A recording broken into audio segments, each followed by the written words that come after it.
बिस्मिल्लाहिर्रहमानिर्रहीम। अस्सलाम वालेकुम। तमाम व्यूअर्स कैसे हैं।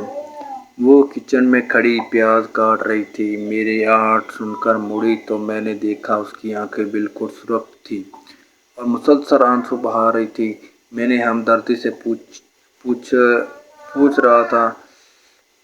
रही हूँ। भीगी आंखों में हंसते हुए बोली, नहीं तो प्याज काट रही थी, बहुत कड़वा है।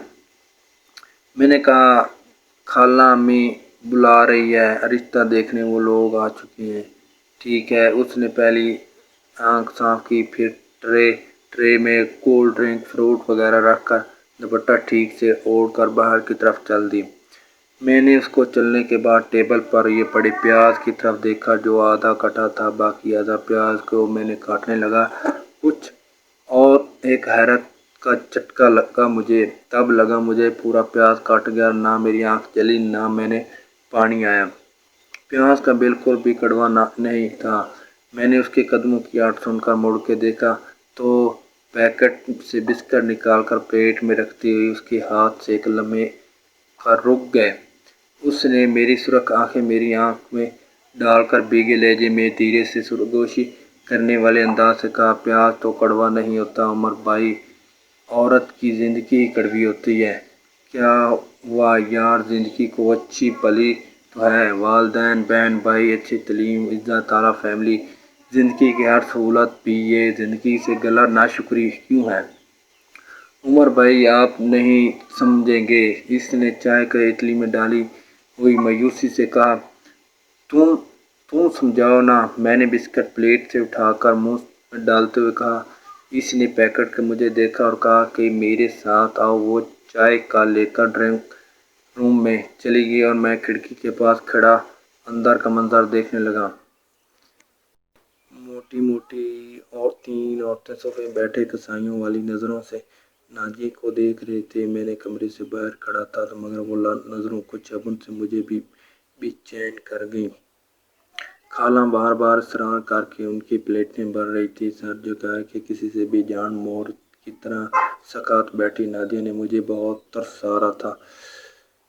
बहन आपके खानदान में कोई रिश्ता नहीं है, खातून ने थल थल करते हुए वजूद के संभालते हुए छुपाते हुए लहजे से सवाल किया। खाला ने सादगी से जवाब दिया, जी बहुत बच्चे हैं खानदान में। अच्छा है, ये लड़का कौन था जिसने दरवाज़ा खोला। वो मेरे बारे में पूछ रहे थे। अल्लाह रखे भांजा मेरा CSG किया है, अभी इंशाल्लाह जल्दी ट्रेनिंग पर चला जाएगा। अल्लाह खाला ने लहजे मोहब्बत ही मोहब्बत थी। देखो बहन, अगर खानदान में इतने अच्छे लड़के हैं तो आपकी बेटी के लिए रिश्ता करवाने वाले मासी क्यों कोशिश कर रही हैं। नाराज़ ना होना, मैं तो सीधी बात करती हूँ। प्लेटों पर हाथ साफ करती मोटी औरत को इस पर बात से कोई गर्ज नहीं थी कि उसकी बातों से खाला और नादिया का ये गुजर रही है। खानदान वालों ने ये बेटियों के गन खुले होते। अगर किसी अच्छे भले नज़र आने वाले लड़की को रिश्ता नहीं मिल रहा होता खानदान में तो इसका मतलब ये समझा जाता कि लड़की से कुछ गड़बड़ है। नादिया अड़ी रंगत से कांपते हाथों से ट्रे पकड़कर बाहर निकले। मेरी तरफ से एक शकास्ती नज़र डाली और किचन में घुस गई और खवातीन बाहर निकल रही थी। अरे शायद इतना खूबसूरत और पढ़ा लिखा भांजा घर में है तो अच्छे नहीं होगा ना लड़की। इसके लिए तो मुझ में तो ना और सुनने की हिम्मत ना रही और मैंने उसको पीछे से किचन में आ गया और हाथ में प्याज पकड़े खड़ी थी और आंसू का एक सैलाब था जो गालों पर बह रहा था। मैंने प्याज उसके हाथ में ले लिया और प्याज की कड़वी नहीं है ना ज़िंदगी कड़वी है, तो ये ज़िंदगी मुझे दे दो। मैंने उसके आंसू भी अपनी हथेली पर सजा लिए। ये बहुत कीमती होते हैं, उन्हें ज़ाया नहीं करते। और वो हैरत बेयकीनी से मुझे देख रही थी कि वो मेरा दिल ही दिल में खुद को कूस रहा था, क्योंकि अम्मी के बार बार कहने के बावजूद मैंने उसके रिश्ते के लिए हामी नहीं भरी थी और ख़ानदान से बाहर शादी करने की आर्ट लगा रखी थी। कारण नाका शरीक हयात के लिए किसी भी लड़की में जो खूबियाँ चाहिए होती हैं वो सब नादिया में मौजूद थीं।